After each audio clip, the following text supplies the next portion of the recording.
yang cantik, dia memakai kain batik.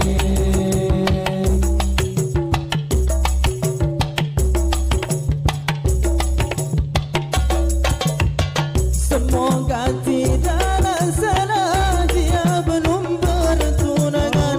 Kalau aku jadi nikah, aku pecahkan tabungan.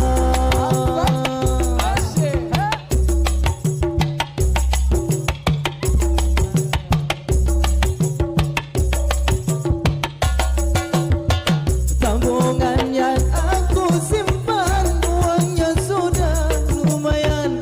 Siap hantarkan lamaran untuk si gadis idaman. Niatannya dan sungguh asyik, mata melirik, melirik. Anak siapa yang cantik, dia memakai kain batik.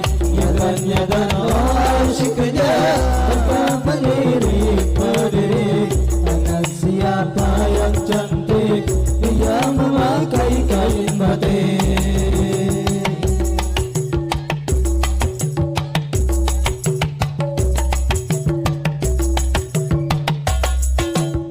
Semoga tidaklah salah dia belum bertunangan. Kalau aku jadi nikah, aku pecahkan tabungan.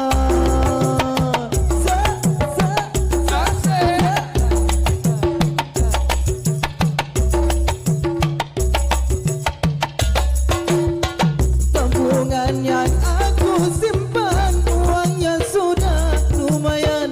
Siap hantarkan lamaran untuk si gadis idaman. Niatannya dan sungguh asyik, mata melirik, melirik. Anak siapa yang cantik, dia memakai kain batik.